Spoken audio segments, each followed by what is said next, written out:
ہمارے اس سفر کے دوران ہمارے اور مخلص ساتھی تھے، گاڑی میں بیٹھے تھے، کہنے لگے میں نے فری میں پڑھا کہ جو بندہ رات کو سوتے وقت 33 بار یا رزاق پڑھے گا اور اٹھتے وقت بھی یا رزاق پڑھے، اس کے لیے رزق کے دروازے کھول جائیں گے۔ کہا لاک ڈاؤن کے درمیان سب کے کاروبار بند، بالکل بند، ہر چیز ختم۔ میں نے یہ عمل کیا، فون کے اوپر میرا کاروبار شروع ہو گیا اور سارا نظام چلنا شروع ہو گیا، میری ہر چیز لاجواب ہو گئی۔ میں صرف سوتے وقت 33 بار پڑھتا تھا یا رزاق، سوتے وقت پڑھتا تھا، اور اٹھتے ہی فوراً، یعنی آنکھ کھلتے ہی فوراً 33 بار پڑھتا تھا یا رزاق۔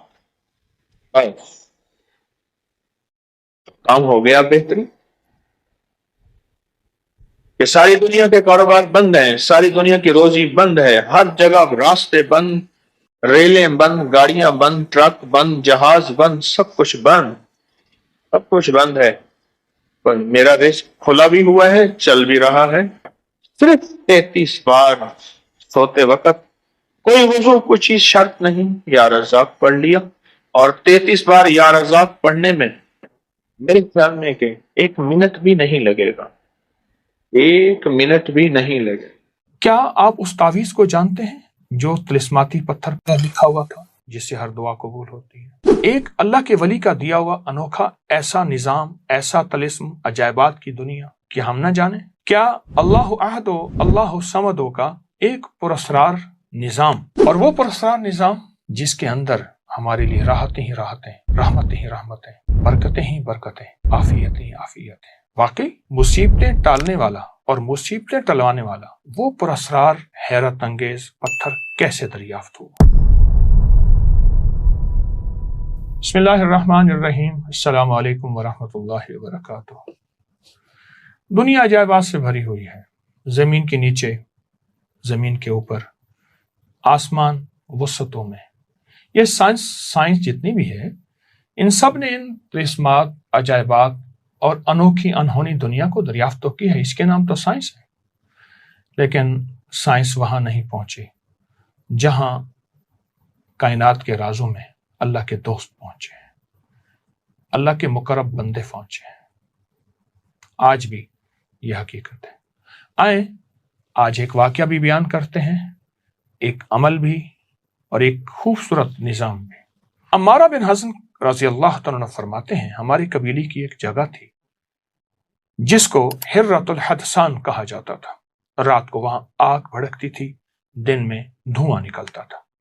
قبیلہ طی، جس کے حاتم طی تھے، اپنی اونٹنیوں کو اس آگ کی روشنی سے چلاتا تھا جو 7 راتوں کے فاصلے سے بھی دکھائی دیتی تھی۔ اتنی اونچی اور اتنی آگ تھی کہ 7 راتوں کے فاصلے سے بھی دکھائی دیتی تھی۔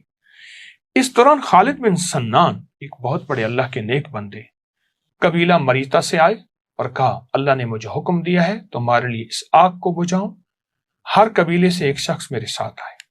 ہم 10 آدمی ان کے ساتھ چلے، میں بھی ان میں تھا، وہ ہمیں ایک کنویں پر لے گئے۔ وہاں سے آگ کا ایک دہانہ نکلا، آگ ہم پر گھیرا ڈالنے لگی، ہم گویا ترازو کے پلڑے میں آ گئے۔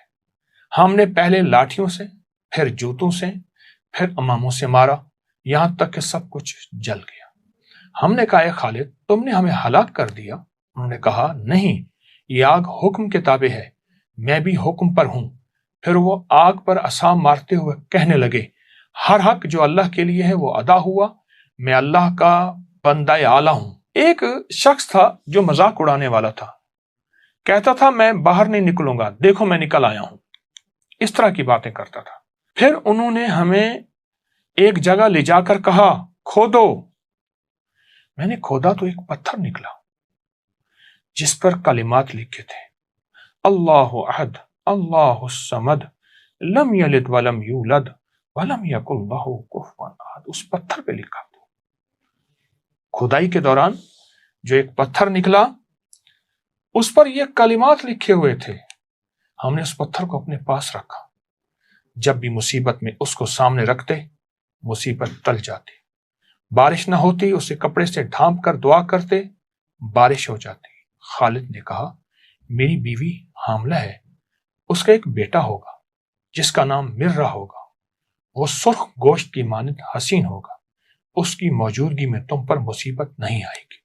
پھر کہا میں 7 دن میں فوت ہو جاؤں گا، مجھے اس ٹیلے میں دفن کرنا، 3 دن بعد میری قبر پر جانا، اگر تم ایک دمدار گدھا دیکھو جو ناک زمین پر رگڑ رہا تو قبر کھودنا، میں زندہ ہو جاؤں گا اور تمہیں قیامت تک کے حالات بتاؤں گا۔ لیکن جب وہ گدھا آیا، لوگ قبر کھولنا چاہتے تھے، ان کی قوم نے روک دیا، ہمیں عرب رسوا کریں گے۔ پھر رسول اللہ صلی اللہ علیہ وسلم مبعوث ہوئے تو خالد کی بیٹی نبی علیہ السلام کے پاس آئیں کہ میں خالد بن سنان کی بیٹی ہوں۔ آپ نے چادر بچھائی، فرمایا یہ میرے بھائی کی بیٹی ہے، ایک نیک آدمی جسے اس کی قوم نے ضائع کر دیا، اس کی قوم نے ضائع کر دیا۔ بہت بڑا طاقتور عمل ہے، بہت حیرت انگیز عمل ہے۔ اس عمل سے ہمیں کیا ملا؟ اس واقعے سے ہمیں کیا ملا؟ سورۃ اخلاص کی طاقت ملی، سورۃ اخلاص کی تاثیر ملی۔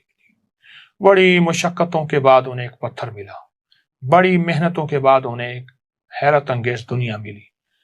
اس پتھر پہ سورۃ اخلاص لکھی ہوئی تھی، اس پتھر پہ۔ آئیں، اس سورۃ اخلاص کا ایک عمل ہمارے پاس ہے اور بہت طاقتور پاس ہے۔ رسول اللہ صلی اللہ تعالی علیہ وسلم نے فرمایا، عمر رضی اللہ تعالی عنہ، عمر جو بندہ 10 بار سورۃ اخلاص پڑھتا ہے جنت میں اس کے لیے محل بنا دیا جاتا ہے۔ تو عرض کیا یا رسول اللہ صلی اللہ علیہ وسلم اگر کوئی 20 بار پڑھے؟ فرمایا 2 محل بن جائیں گے۔ اس طرح کرتے کرتے فرمایا یا رسول اللہ اگر کوئی 100 دفعہ پڑھے؟ فرمایا جنت میں 10 محل بن جائیں گے۔ آپ نے محسوس کیا اس پتھر کی تاثیر کو، آپ غور سے توجہ سے میری گفتگو کو سمجھیں، اس پتھر کی تاثیر کو، کہ اس پتھر کی تاثیر میں کیا چیز تھی ایسی، کیا عمل تھا ایسا۔ فرمایا جب ہمیں مشکل آتی، جب پریشانی آتی، جب الجھن آتی، اس پتھر، اصل پتھر نہیں، اس پتھر کے اوپر اخلاص تھی، اصل پتھر نہیں ہے۔ وہ بڑی تلاش کے بعد انہیں جو سورۃ اخلاص کا پتھر ملا، ان کی ہر مصیبت دور، ان کی ہر مشکل ختم، ان کی ہر ناکامی ختم، انہیں عزت دولت ملتی تھی، انہیں رزق صحت ملتا تھا، ان کی مشکلیں ٹلتی تھیں، ان پہ بارشیں ہوتی تھیں، ان سے بارشیں روکی جاتی تھیں جب چاہتے تھے۔ یہ سب کچھ سورۃ اخلاص کی برکت سے ہے۔ آج بھی جو بندہ کوئی بھی مصیبت پریشانی ہو، تکلیف ہو، سورۃ اخلاص کی تسبیحاں پڑھ کے، سورۃ اخلاص کی تسبیحاں پڑھ کے حضور کے گھرانے کو ہدیہ کرے گا، میرا تجربہ ہے، ہر مصیبت دور ہوتی ہے، ہر پریشانی ختم ہوتی ہے۔ حضور کا گھرانہ، حضور کی بیویاں، حضور کی بیٹیاں بیٹے، حضور کے داماد نواسے اور نواسیاں، یہ حضور کا گھرانہ ہے۔ جو ہدیہ کرے گا حضور کے گھرانے کو، اللہ پاک اس کی مشکل دور کر دے گا۔ پتھر نہیں، پتھر پہ جو لفظ لکھے ہیں، جو بڑی محنتوں اور مشقتوں کے بعد ملے، وہ لفظ ہیں سورۃ اخلاص کے۔ آئیں اس کی قدردانی بڑھائیں، آئیں اس کی توجہ بڑھائیں اور سورۃ اخلاص میں ڈوب جائیں۔ انشاءاللہ سورۃ اخلاص دنیا کی ناکامی سے بھی بچائے گی اور آخرت کی الجھنوں دھکوں سے بھی بچائے گی۔ عمل کو کریں، نسلوں کو سکھائیں اور برکتیں ہمیشہ ہمیشہ کے لیے پائیں۔ جزاک اللہ۔ السلام علیکم ورحمۃ اللہ وبرکاتہ۔ اس ویڈیو کو لائک اور شیئر کریں، اب کریں یوٹیوب چینل کو سبسکرائب کریں اور روزانہ زیادہ سے زیادہ سبسکرائب کروائیں۔ آپ دوسروں کے لیے صدقہ جاریہ بنیں گے، اللہ پہلے آپ کے دکھ ڈالے گا۔ ہمارے نا محلے میں ایک درزی ہوتا تھا، بہت کاریگر تھا، اس کے بڑے شاگرد تھے۔